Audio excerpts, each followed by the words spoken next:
오늘도 하나님께 예배하러 오신 여러분을 주님의 이름으로 축복하고 환영합니다. 오늘 하나님의 말씀을 내 마음속에 새기는 귀한 하루가 되길 원합니다. 벌써 5월이 찾아왔습니다.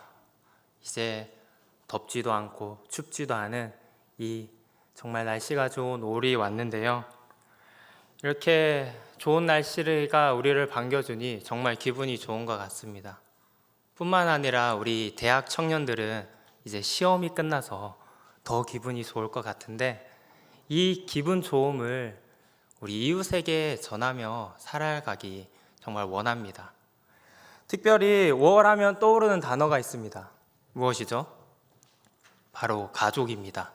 5월은 가정의 달이라고 하는데, 우리 특별히 이웃 중에서도 가장 가까운 이웃인 가족을 되돌아보고 생각하는 그런 귀한 시간이 되길 원하는데요. 그래서 오늘 말씀 주제는 바로 부모 공경입니다. 왜냐하면 여기 두드림에 계시는 분들은 대부분이 자녀의 입장이기 때문에 우리 오늘 부모 공경에 대해서 하나님께서 이 말씀에서, 성경에서 부모 공경을 어떻게 이야기하는지 한번 알아보고자 합니다. 오늘 우리가 읽은 이 짧은 3절의 말씀의 주제는 부모 공경입니다. 부모 공경은 성경에서 여러 번 반복하면서 거듭 강조하는 내용입니다.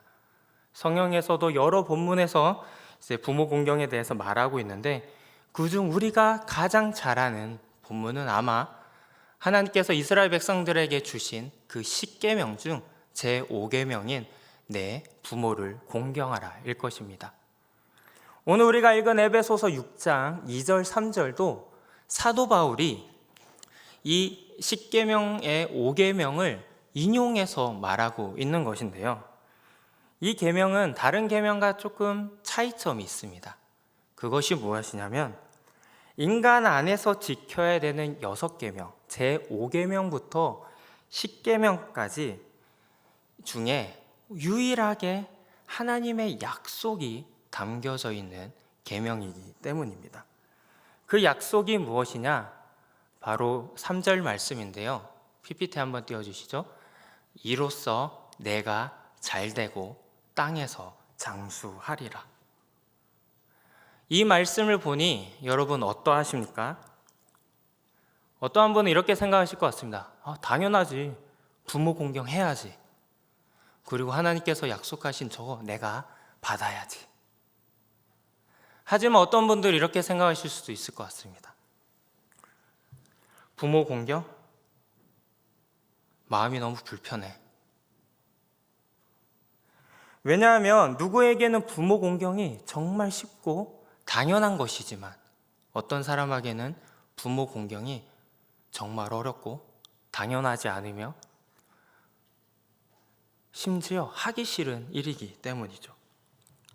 오늘날 부모님과 관계가 좋지 않은 청년들이 생각보다 많은 것 같습니다. 자녀들이 부모에게 잘못해서 그런 경우도 있지만, 진짜 말도 안 되는 부모님들이 정말 많이 있죠. 그런 청년들의 이야기를 들어보면 진짜 장난이 아닙니다. 욕은 기본이고, 손찌검하거나 말도 안 되는 일들을 부모님께서 하시니까 이런 경우를 보면 정말 공경하기란 정말 어렵다고 생각을 합니다. 심지어 뉴스를 보게 되면 어쩜 가족인데 저럴 수 있을까?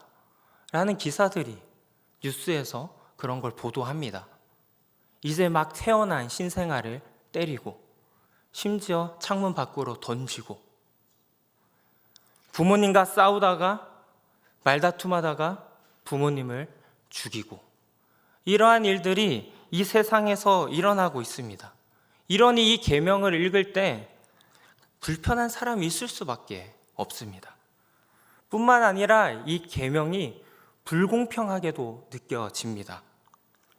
좋은 부모님을 만나 부모님과 좋은 관계를 맺고, 그러면 내가 부모님께 공경하는 것이 정말 쉬울 것입니다. 그러면 하나님께서 약속하신 내가 잘되고 땅에서 장수하리라, 그것을 얻게 되니 부모와 사이좋고 공경해서 좋아. 그 하나님의 약속을 받으니 더 좋아.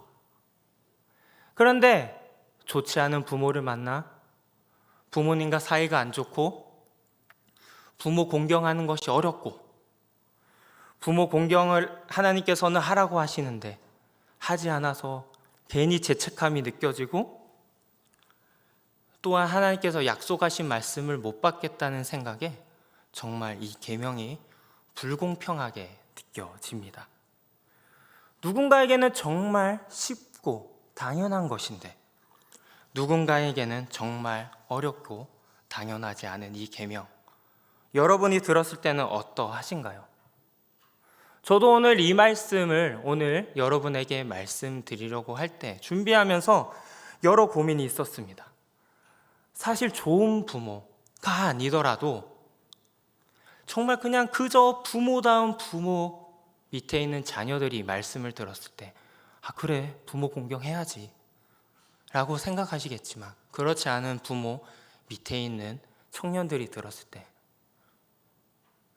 이 말씀을 통하여 상처를 줄까 걱정이 되었기 때문이죠. 그런데 하나님께서는 이 말씀에서 거듭 강조하시는 것이 부모 공경입니다. 과연 하나님께서 불공평한 계명을 주셨을까요? 저는 그렇게 생각하지는 않습니다. 그래서 저는 오늘 이 말씀을 여러분과 나누면서 이 쉬우면서도 어려운 이 말씀을 통해 하나님께서 무엇을 이야기하시고자 하시는지 한번 알아보고자 합니다. 오늘 이 말씀을 듣고도 마음이 불편한 사람이 있을 수도 있습니다. 정말 주님의 이름으로 축복하는데 우리가 그래도 하나님께서 이 말씀을 우리에게 왜 주셨는지 한번 알아보고자 합니다. 자, 오늘 우리가 읽은 이 에베소서는 사도 바울이 로마 옥에 갇혀 있을 때 에베소 교회를 향하여 쓴 편지입니다. 옥중서신 중 하나인데요. 에베소서는 정말 짧은 장으로 되어 있죠. 6장밖에 되지 않습니다. 1장부터 3장까지는 사도 바울이 에베소 교회가 어떻게 교회로 부름을 받았는지, 에베소 교회가 예수 그리스도의 은혜와 하나님의 사랑이 무엇인지, 그것이 얼마나 큰지 알려준 내용이 담겨 있습니다. 그리고 4장부터 6장까지는 그렇다면 이제 그리스도인이 된 에베소 교회 사람들에게 그 교인들이 어떻게 하나님의 자녀로서 그리스도인으로서 살아갈 수 있는지 그 방법, 실천적인 부분을 이야기하고 있는데요.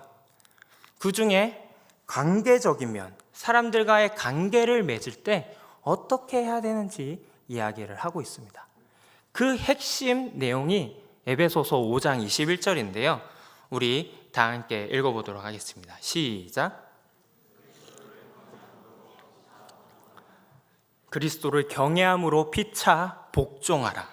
자, 우리가 살아가면서 수많은 사람들과 관계를 맺어갑니다. 그때마다 하나님께서 말씀하시는 것은 그리스도를 경외함으로 피차 복종하라입니다. 자, 여기서 복종하라는 것을 단어를 봤을 때 여러분 어떻게 느껴지시는가요? 정말 복종? 이렇게 느껴질 수 있는데 이 복종하라는 헬라어로 히포타소라고 합니다.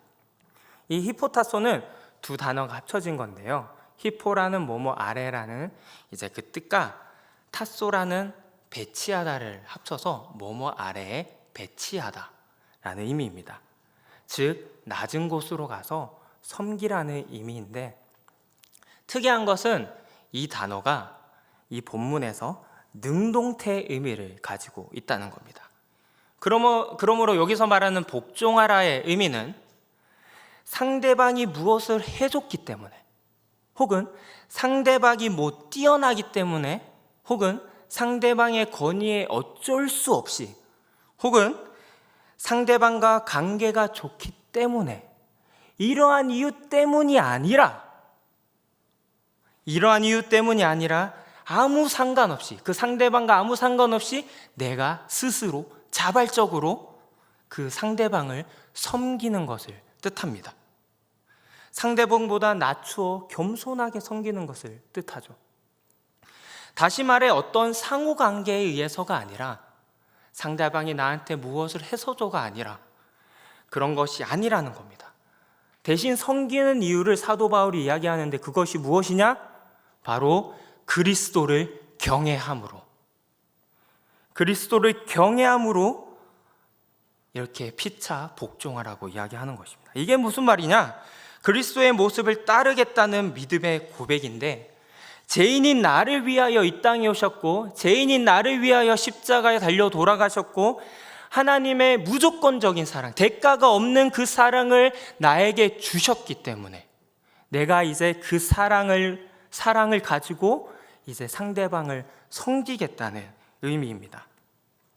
자, 요한복음 13장 34절에 예수님께서 이와 같이 이야기하십니다. 다 함께 읽어보도록 하겠습니다. 시작. 새 계명을 너희에게 주노니 서로 사랑하라. 내가 너희를 사랑한 것 같이 너희도 서로 사랑하라. 아멘. 여기서 사용된 사랑하라의 헬라어는 아가페입니다. 여러분, 아가페라는 단어 많이 들어보셨죠? 바로 대가 없는, 조건이 없는 무조건적인 사랑, 바로 하나님의 사랑, 예수님의 그 사랑을 의미합니다. 사도 바울은 이러한 사랑을 이 오늘의 말씀에서만 얘기하는 것이 아니라 다른 말씀에서도 이야기하는데, 우리 갈라디아서 5장 13절 다 함께 읽어보도록 하겠습니다. 시작. 오직 사랑으로 서로 종노릇하라. 여기서 사랑도 아가페 단어를 사용했습니다. 하나님께서 직접 우리에게 베푸신 그 사랑, 조건이 없는 무조건적인 그 사랑, 그 사랑을 내가 너희에게 베풀었으니 이제 그 사랑을 가지고 서로 종노릇하라, 서로 사랑하라, 서로 피차 복종하라 라고 이야기하고 있는 것입니다. 즉, 우리가 다른 사람과 관계를 맺을 때 어떤 상호 관계에 의해서가 아니라, 즉 상대방이 나에게 어떻게 했는지 그것이 중요한 것이 아니라, 나는 하나님께 그 무한한 사랑을 받았으니 이제 그 사랑을 가지고 남에게, 상대방에게, 타인에게 사랑을 베풀며 살아가는 것이죠. 이것이 하나님께서 거듭 강조하시는 말씀입니다. 사도 바울은 5장 21절에 이 말씀을 하고 나서 세 가지 예를 듭니다. 그 예가 뭐냐면 남편과 아내의 관계, 부부 관계, 그 다음에 자녀와 부모의 관계, 그리고 종과 상전의 관계를 예로 듭니다. 그 중에 우리가 오늘 읽은 말씀 에베소서 6장 1절에서 3절은 부모와 자녀의 관계를 예한 부분인 거예요. 그러니까 우리는 5장 21절 그 말씀을 대전제로 생각을 하고 이 말씀을 읽어야 된다는 겁니다.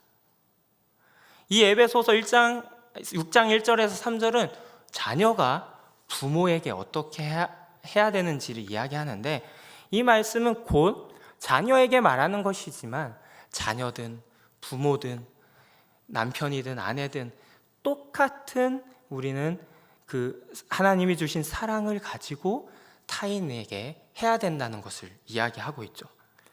그래서 오늘은 우리가 자녀의 입장에서 오늘 이 말씀을 좀 살펴보고자 하는데요. 오늘 에베소서 6장 1절 말씀을 다 함께 읽어보도록 하겠습니다. 시작. 자녀들아, 주 안에서 너희 부모에게 순종하라. 이것이 옳으니라. 사도 바울은 자녀들에게 부모님께 순종하라고 이야기하고 있습니다. 자, 순종하라는 단어도 헬라어로 두 단어가 합쳐진 건데요. 아까 말했듯이 히포, 뭐뭐 아래, 그리고 아쿠오, 듣다. 아래에서 듣다. 사람이 얘기하는데 그 아래에서 듣는 거 무엇일까요? 바로 경청하다입니다. 경청하는 것인데 사도 바울은 이와 같이 이야기합니다. 주 안에서 경청하라. 이것을 조금 더 큰 의미로 이렇게 이야기할 수 있습니다. 주님의 사랑으로 부모님의 그 모습을 받아들이는 것. 다시 말해 부모님의 마음을 알아가고 부모님의 삶을 알아가고 부모님을 이해하려는 행동을 이야기합니다. 여러분, 부모님께서 어떻게 사셨는지 아시나요? 부모님께서 어떠한 삶을 사셨는지, 그 부모님의 삶을 생각해 보신 적이 있으신가요? 최근에 놀면 뭐하니라는 프로그램에 제가 고등학생 때 열심히 듣던 가수가 나왔습니다. 바로 SG 워너비라는 팀인데요. 웬만한 남자들은 그 소몰이 창법, 그것을 따라 부르는 것을 정말 좋아했었죠. 저도 그 당시에 친구들이랑 이제 노래방을 가면 누구나 그거를 이제 막 하면서, 이 워가 아니죠. 이렇게 고음으로 하는 건데, 그것을 부르면서 이제 정말 지냈던 기억이 있습니다. 근데 그중 최고의 소몰이 창법을 구사하는 사람이 있다면 바로 SG 워너비의 김진호 씨인 것 같은데요. 제가 오랜만에 이 SG 워너비 살다가 내 사람 이런 노래를 들으면서 추억에 빠져 있다가 제가 김진호 씨의 어떤 노래가 하나가 생각났습니다. 그 노래가 갑자기 너무 듣고 싶더라고요. 그래서 인터넷에 그 노래를 제목을 적었습니다. 가족 사진. 혹시 김진호 씨가 부른 가족 사진이라는 노래 들어보셨나요? 이것은 불후의 명곡이라는 프로그램에서 이제 김진호 씨가 이제 작사 작곡한 이제 가족 사진이라는 노래를 제가 들었었는데, 그것을 봤었는데 혹시 들어보시지 않으셨다면 꼭 들어보는 걸 제가 추천합니다. 오늘 셀 모임 하기 전에 시작하면서 그 노래를 한번 유튜브로 보면서 시작하는 것도 정말 좋을 것 같아요. 그 곡에 이런 가사가 있습니다. 내 젊음 어느새 기울어 갈 때쯤 그제야 보이는 당신의 날들이 가족 사진 속에 미소 띈 젊은 우리 엄마, 꽃 피던 시절은 나에게 다시 돌아와서 나를 꽃 피우기 위해 걸음이 되어버렸던. 김진호 씨는 자기의 가족 사진을 하나 보면서 내가 어머니의 젊음이 희생되어서 나를 키웠다는 것을 느끼게 됩니다. 나를 꽃 피우기 위해 그 어머니가 걸음이 되었다는 것을 느끼게 된 것이죠. 저도 이제 나이가 들어서 결혼을 했고 한 아이의 아빠가 되었습니다. 그러고 나니까 조금이나마 우리 부모님의 그 사랑과 희생을 조금이나마 알겠더라고요. 결혼을 하고 나서 아이가 생기면 철이 든다는 얘기가 있지 않습니까? 저도 부모님의 마음을 조금이나마 이해하게 되었습니다. 아직 6개월밖에 되지 않은 아이인데 6개월 동안 이 아이를 키우면서 느끼게 된 것이 무엇이냐면, 부모가 그 젊음을 희생하지 않고서는 절대 아이를 키울 수 없다는 거예요. 그 아이는 아직 혼자 할 수 있는 게 없어요. 목욕도 제가 시켜줘야 되죠. 밥도 먹여줘야 되죠. 새벽에 울면 달래줘야 되죠. 이런 것들을 하나 하면서 느낀 것이 정말 부모님의 희생, 사랑, 그것도 바로 그 시간을 희생하지 않고서는 절대 키울 수 없다는 것을 느끼게 되었습니다. 그런데 저와 제 딸의 나이 차이가 딱 32살 차이 나거든요. 32살. 근데 저와 제 아버지 나이가 딱 32살 차이가 납니다. 제가 태어났을 때 나이가 지금 제 나이이신 거죠. 그것을 제가 딱 느끼는 순간, 부모님도 저를 키울 때 정말 고생 많이 하셨겠다. 그 부모님의 희생과 사랑이 느껴지면서 감사와 또 죄송한 마음이 들었습니다. 제가 여러분의 가정사를 다 알지는 못하지만 제가 감히 이야기할 수 있는 것은, 지금 여러분이 살아서 이곳에 앉아 있다는 것은 그 부모님의 희생과 사랑의 정도 차이는 있겠지만 부모님의 사랑과 희생이 있었다는 것을 증명한다고 저는 말할 수 있을 것 같습니다. 모든 부모의 삶 속에서 자녀들을 향한 바로 그 희생과 사랑인 것이죠. 아까 말씀드린 가족 사진이라는 그 노래의 마지막 가사가 이렇게 끝이 납니다. 나를 꽃 피우기 위해 걸음이 되어버렸던 그을린 그 시간들을 내가 깨끗이 모아서 당신의 웃음꽃 피우길. 이제 자신을 희생해서 어머님을 효도하겠다는 김진호 씨의 고백입니다. 김진은 가족 사진을 보면서 그 어머니의 삶을, 부모님의 삶을 느끼게 되었고 경청하였고 그 경청 들은 것에 대한 반응을 하게 되는 것이죠. 주 안에서 부모님께 순종한다는 것은 부모님께서 살아왔던 그 삶을 내가 받아들이고 조금이나마 이해한다는 것입니다. 우리 모두 다 주 안에서 부모님께 순종하는 우리 모두가 되길 원합니다. 그리고 사도 바울은 계속 이야기합니다. 2절입니다. 우리 다 함께 읽어보도록 하겠습니다. 시작. 내 아버지와 어머니를 공경하라. 이 말씀에 사용된 공경하라의 헬라어는 티마오입니다. 티마오. 이 뜻은 상대방의 가치를 인정하다라는 의미를 가지고 있습니다. 그리고 아까 말씀드렸다시피 에베소서 6장 2절 3절은 하나님께서 이스라엘 백성에게 준 10계명 중 5계명을 사도 바울이 인용했다고 말씀드렸는데 구약 성경은 히브리어로 쓰여 있잖아요. 히브리어에서는 카베드라는 단어를 사용했습니다. 이 카베드는 상대방을 존귀히 여기다, 상대방의 명예롭게 하다라는 의미를 가지고 있습니다. 즉 부모님을 공경한다는 것은 부모님을 존귀히 여기고 부모님의 가치를 인정하는 것을 이야기합니다. 여기서도 마찬가지로 주 안에서 부모를 공경하라라고 이야기하는데 주 안에서 공경하는 것이 무엇인가요? 주님께서 나를 존귀히 여기셨고 나의 가치를 인정하셨듯이 나도 부모님의 가치를 인정하고 부모님을 존귀히 여기는 것을 말합니다. 그런데 여러분, 우리가 살아가면서 부모님을 존귀히 여기나요? 우리가 부모님을 얼마나 가치 있는 분으로 생각하고 계신가요? 우리는 종종 우리 곁에 있는 사람들, 바로 주변에 있는 사람들을 너무 쉽게 생각하고 당연하게 생각하곤 합니다. 그래서 소중히 여기지 않고 함부로 대하는 그런 잘못을 범하기도 하는데요. 바로 그 주변에 있는 사람들이 대부분 가족이라는 것이죠.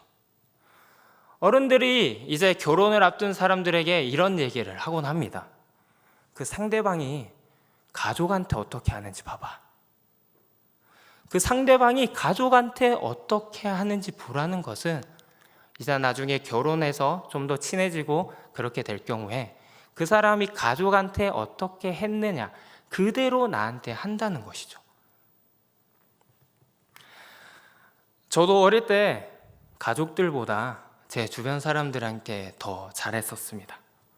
밖에서는 항상 나이스하게 대하고 화도 잘 내지 않고, 그런데 가족들한테는 그렇게 하지 못했죠. 특별히 저는 제 누나한테 그렇게 하지 못했습니다. 그래서 항상 저희 아버지께서는 저보고 다른 사람한테 하는 그 반만큼이라도 누나한테 좀 하라고 이야기하시더라고요. 지금은 부모님한테도 제 누나한테도 정말 잘합니다. 누나가 그렇게 생각해주면 좋겠네요. 정말 잘하는데, 그리고도 제 아내와 제 딸한테 정말 잘해요. 왜냐하면 저에게 가장 가까운 이웃이기 때문입니다. 가족에게도 못하면서 어떻게 다른 사람들에게, 다른 이웃에게 우리가 하나님께서 주신 그 사랑을 베풀며 살 수 있겠습니까? 가면을 쓴 것이고 아마 거짓된 모습일 것입니다.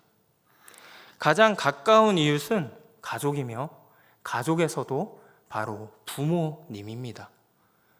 우리나라는 촌수라는 것이 있는데 제일 가까운 촌수 1촌이 바로 부모와 자녀 관계입니다. 형제 간에도 2촌이죠. 바로 부모와 자녀의 관계가 1촌입니다. 부모님을 존귀히 여길 줄 아는 사람이 타인을 존귀히 여길 수 있는 것입니다.